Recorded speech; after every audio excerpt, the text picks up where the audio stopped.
In Hmm. 2002, silver was $5. That's right. And I called for $50.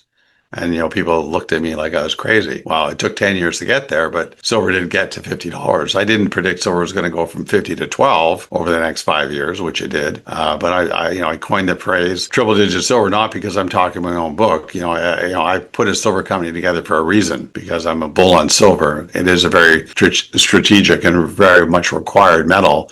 There's no other metal like it. There's no substitute for silver.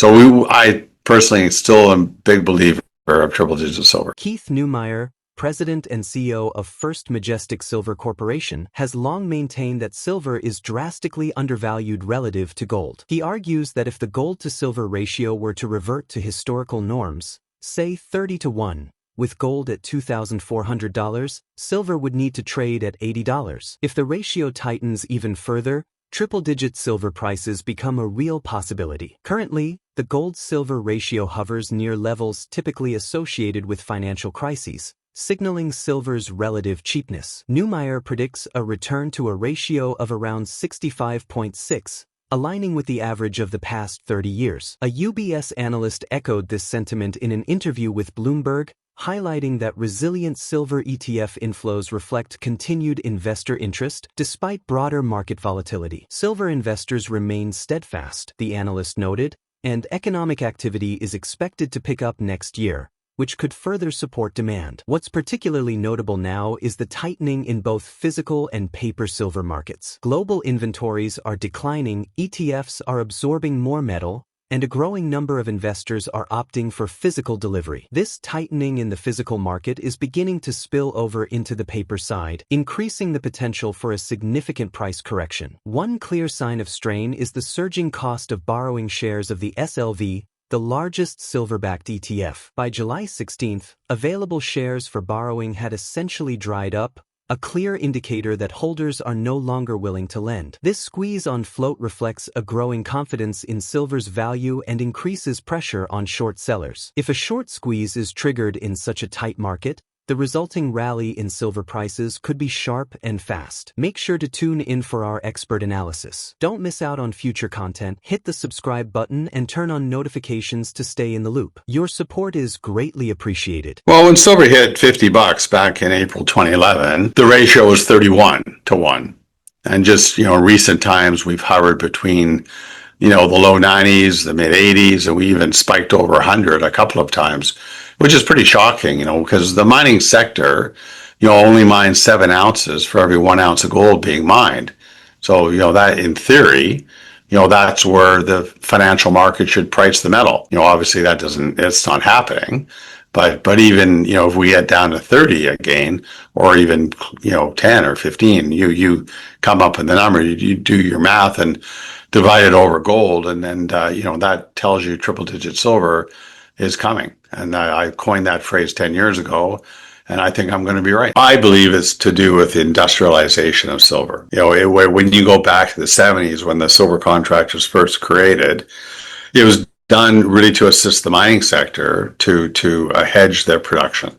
And that was the rationale behind it. Over time, as silver became not coinage and just in film, as silver became an industrial commodity, as computers evolved and technology started to take over, that brought the banks into trading silver, because all of a sudden they started getting approached by the big consumers, the Sonys and the IBMs of the world. Hey, we need to produce these televisions and these computers, and we need metal. So the banks started stepping in and started to act on behalf of industry, and so they would hedge on behalf of industry. And so if you were Sony, who needed their 50 million, well, not 50 million, but call it 25 million ounces of silver delivered to Japan or whatever port around the world to produce whatever product they wanted to produce, they would set up a contract and they would make sure that silver got to your port so you could make your product. And as silver became more and more critical for refrigerators, microwave ovens, freezers, all kinds of electrical components that we take for granted that no one even knows contain silver, the industry just kept gobbling silver up. and the banks got more and more involved. And today, silver trades approximately 2 billion ounces a day on the paper markets, and the mining sector produces 830 million ounces of silver per year. So that's the kind of leverage that the banks trade in the paper market against the physical market. And that does have a dampening effect on price. And hence that has an effect on the ratio. In their best interest to see the silver prices go up. But now with these deficits, and you ask me what's going to change that, with the deficits, I'm a firm believer in markets. I started in the banking sector back in the 80s, and I think markets do go through these periods of we'll call it incorrectness or whatever you want to call it, but they do come back to reality and they do correct themselves. And I think the physical side of things are causing issues, and some of the things I'm hearing, what's going on in the physical markets. We see the transfers, we see inventories dropping around the world. ETFs are also now accumulating more physical. So there's a huge draw on above ground supplies, and that's, I think, going to ultimately affect the paper market. I don't see how it cannot affect the paper market. So I think people are also waking up to that fact, and people are now wanting to take physical delivery, not just of silver, but of course we're seeing it in the gold market as well. So yeah, I think it's all good, and unwinding old markets the way they used to run into getting into a new, more physically driven market, it takes time.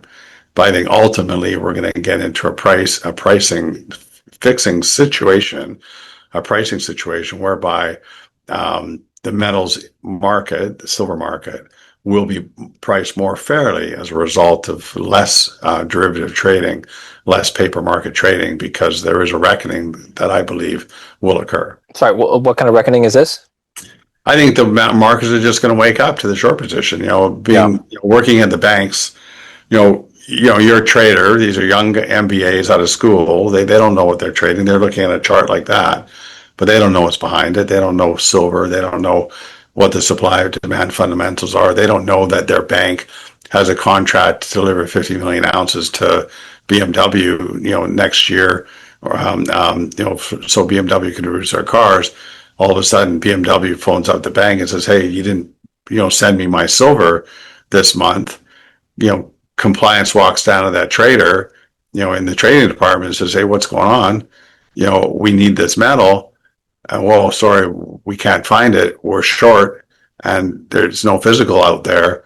And then the bank goes, "What the hell? Cover it now." And that's what's going to happen. Keith Neumeyer emphasizes that resolving the silver supply deficit won't be quick or easy. It'll take 5 to 10 years to ramp up supply, and the market knows that, he says. According to Neumeyer, a sharp rise in silver prices is not only possible, it's necessary. Without a substantial price spike, there's little incentive for the mining sector to invest in new projects or expand existing operations. Until then, the persistent deficits will continue to exert upward pressure on prices. The magnitude of the current shortfall is significant, with a 200 million ounce deficit against total global demand of approximately 1.1 billion ounces.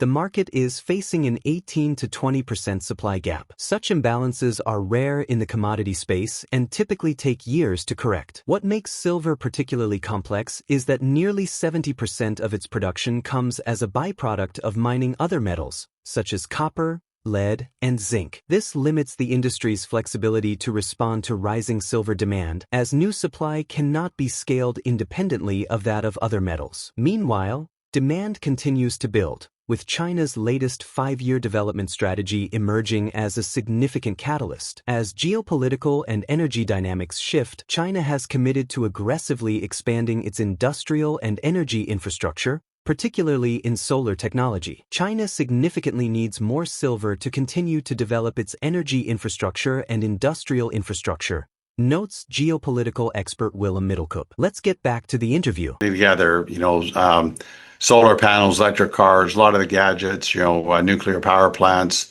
things like that, which all require vast amounts of silver, weren't really on the radar.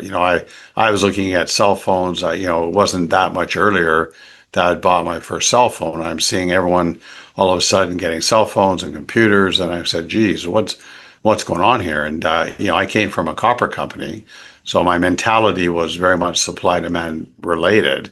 And I think that's just simply what it is. We're in 5-year deficits for silver currently. There's no light at the end of the tunnel. There's no reason why all of a sudden the mining sector is going to start supplying more silver to the market. We need higher prices in order to supply more. The mining sector is not going to make the investments to produce more metal because we've got a lot of low grade ore out there that just requires tons of investment to get out of the ground and get produced to supply industry.